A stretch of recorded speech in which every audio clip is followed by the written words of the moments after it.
What's good, y'all? What's good, Real Talk Squad? This is Miles, and you're listening to Real Talk with Miles Johnson, where you know I'll always keep it real. Let's get right into it, man. All right.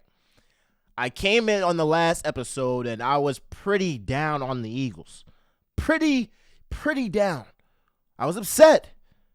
And it wasn't in a loss. It was in a win. A quote-unquote win. Now, I'm still upset about it. And I still stand by what I said in terms of as of this moment, as of right now, the Eagles are not a Super Bowl contender. Can that change? That can change. But what I've seen since that 49ers game is that they are not ready for prime time.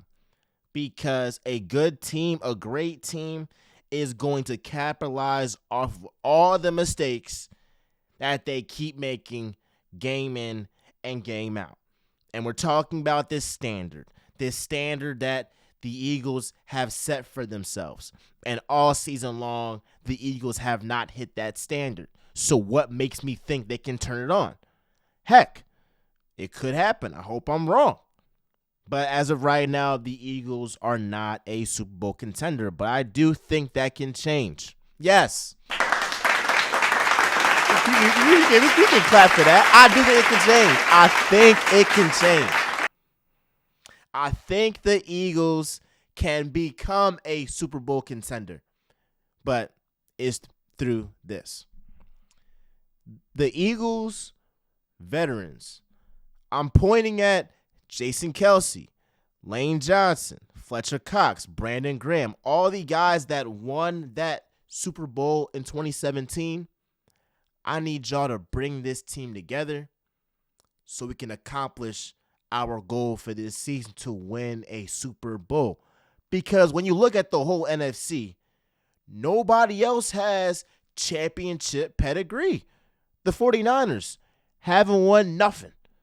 The Lions, I mean, they're just grateful to win their division in decades, right? Talk about the Cowboys. We know about them. That organization is the total opposite of what championship pedigree is. So what I'm saying is the Eagles need their veterans that been there and done that. They got that Lombardi trophy. They need to go ahead, bring this team together, and get them ready for a Super Bowl run. It's not going to be Nick Sirianni. He hasn't won nothing. But Jason Kelce has. But Lane Johnson has. But Fletcher Cox has. But Brandon Graham has. And you got 2 and 2. 2 guys off the offense, 2 guys off the defense. Let's bring this thing home and send the OGs out with a ring. And this is the best time to win. Y'all know the perfect mix of young guys and vets that still have something left. But you know, we're nearing the end. It's probably gonna be like that last rodeo where we get all these guys together. We have to maximize this moment. Now, when you talk about what is the biggest concern for the Eagles, the biggest concern for them is the offense. The defense, they're not going to be world beaters. They're not going to be like the Ravens defense. They're not going to be like the 49ers defense. They're just simply not going to be that. They're not going to be like the Chiefs defense. But they'll be serviceable. They're not trash. They'll be serviceable. But the real emphasis is on the offense. Because unlike the defense, the offense has elite playmakers everywhere. Jalen Hurts, Dallas Goedert, A.J. Brown, Devontae Smith, DeAndre Swift, the best O-line in the NFL. There should be no reason why this offense is not putting up 30 points a game. I still want to see a 40-piece. Can we give that to Jonathan Gannon? Can we please put 40 points on Jonathan Gannon's defense? I would love to see that. I would love to see a full game from start to finish where this Eagles offense is elite. No turnovers, no 3 and outs, no stupid screens to Julio Jones. This ain't 2016, baby. What's going on? I don't want to see quarters where we're not putting up anything. We're putting up straight donuts. So all I'm saying is the point of emphasis is for the offense to get going, because the offense is what's going to carry the Eagles to a Super Bowl win, not the defense. The defense is not going to hold people to 10 points, 17 points, 20 points. It's going to be like in 2017 when the Eagles beat the Patriots because they put up 40 points in a game, right? Because that offense was clicking. Can somebody please tell me, speaking of offense, why the Eagles have not brought back Frank Reich? Unless Frank Reich is like, I'm cool off football, I don't want to come back so early, I want to spend time with the family, enjoy the holidays. That's the only explanation I can think of as to why Frank Reich is not on the Eagles sideline right now. The only reason. Or maybe we hire him for the playoff, postseason run. Maybe we do that. But I'm just trying to think why he's not on the sideline, because he should be. Right? I want to see Jalen Hurts stop those turnovers. I want to see it. Can we have a clean game? Please. Devontae has been snapping. A.J. Brown, although he has some, I guess we can talk about it. I don't know. I feel like sometimes they definitely, make A.J. Brown look bad, like he's a villain, but he doesn't help himself out sometimes. I mean, you're not speaking to the media. All that's going to do, A.J., is have the media ask you more questions like, why didn't you say nothing? What's so, upsetting about this team that you did not want to say anything, right? Versus if you just kept it P and you went you went to the media and just gave them normal answers like it was nothing, then they wouldn't have nothing to say.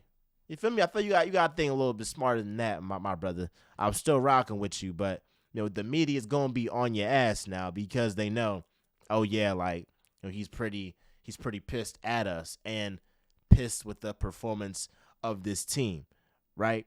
So I still feel like there's something missing with this offense. It's something. I don't feel like everybody's on the same page, and that's what frustrates me, because there's no reason why the Eagles fans have to tell the offensive coordinator and Nick Sirianni to run the ball when that's their job every damn day, is to study this offense. And if the fans are calling out the plays, oh my goodness, what's going on? What's going on, bro? What is going on? So that's very concerning to me right there. I want to see DeAndre Swift go off again. Can he have a back-to-back games where he's going off crazy? I want to see that. I want to see them run rampant on this Cardinals defense. Go crazy. They are not a good rushing defense team. They're not. They don't defend the run well at all. At all. And like we've always said, if you get the run going, then you can go into play action and you'll get a deep shot, because the safety is pulling in thinking that y'all better run, catch them off guard, hit a go route that now you can hit a bomb like you did to Quez Watkins. But please don't do it to Quez Watkins. If you're going to do it to somebody, do it to either Devontae or A.J. Brown. Please. And you can use Julio as a red zone threat, because he's strong. He's got height. They're going to be focused on Goddard and AJ and Devontae. So I would just say he's a red zone threat. But if I see another screen for Julio Jones, when you have AJ Brown and Devontae Smith, that are elite playmakers, I'm going to lose my mind. If I see another bubble screen for Julio Jones, Brian Johnson, we got a problem. We got a serious problem. So please, please, please. But I feel very confident that DeAndre Swift and this offense is going to run rampant. I love 100 yards for DeAndre Swift. You know, it might be a touchdown, it might not, depending on if he gets on the 1 yard line, the 2 yard line. Hey, man, just punch it in. Because you know, if we're at the 1 yard line, it is a Jalen Hurts anytime touchdown. You know it. You know it. You know it. You and I both know it, bro. You and I both know it. So at the end of this episode, I want to talk about teams that the Eagles, you know, should really you know, be scared of in the playoffs, because at this moment they're not unbeatable. And so as I'm talking right now, the Eagles, they are the number 2 seed. All right, cool. Let's cross our fingers. I'm not going to put it past the Rams. To go out here and beat the 49ers. I'm not going to put it past the Rams to beat the 49ers, because they're literally playing for their playoff life. And if you have seen the Rams in December at the tail end of the season, they are clicking on all cylinders. There is nobody that wants to face them. Similarly to how nobody in the AFC wants to face the Browns, there ain't nobody in the NFC that wants to face this Rams team. They looking very, very scary. So, number one, I don't want the Eagles to face them. I would avoid them at all costs. Let's just look at this right now. So you have right now, let's just say the 49ers, they win out. And they're the number 1 seed. All right, cool. They're the number 1 seed. Eagles number 2. We would face the Seahawks. I'm not scared of the Seahawks, especially with us at home. I'm not scared of them. I think we'll learn from a lot of our mistakes in that game. We're going to bench Bradbury, so I'm not really worried about that game against the Seahawks. Now, let's just say we win against the Seahawks. Then we're going to face, I believe it'll be the Lions, because it'll be Detroit versus the Rams. Matter of fact, I don't know. I think the Rams might take that one. I ain't gonna lie. I think the Rams might take that one. So we're most likely gonna face the Rams in the divisional round. So I still like us at home, but that's gonna be a dog fight. I don't know. And let me just see how we play these next 2 games. Because if I don't like what I see, then I'll say the Rams are going to win. I'll say the Rams are going to win against the Eagles. I'll be completely honest. It's real talk, bro. I keep it real. Now, obviously, you have the Buccaneers versus the Cowboys. I think how much I would love to see Baker just like knock these guys off. That would just be amazing. I'll be so happy. I would be so happy, but I think that the Buccaneers will come back down to earth and the Cowboys will win that. And that will have the Cowboys face the 49ers in that divisional round. We all know how that's going to go. So here's what's going to happen, bro. I think the NFC is coming down to 4 teams. Or 3 teams. 4 teams. 4 teams. My fault. The 49ers, the Eagles, the Rams, the Lions. The Lions and the Rams, they will basically cancel each other out, because one of them is going to go home because they're going to play each other. And then after that, it's like if you have a hot Rams team and this Eagles team is making mistakes, they're going to beat us. They're going to beat us. That's just if we lose the turnover battle to the Rams, we will lose that game. I guarantee you that. So it all depends on just the matchups. So as of right now, do I have the Eagles beating the Rams? No, I don't. I don't. I will be lying if I said that. Can that change? It can change, and I might feel differently in the middle of January. But right now, they ain't ready for prime time. But I hope to see some changes in this offense, led by the leaders, the veteran leaders on this team, to turn this thing around.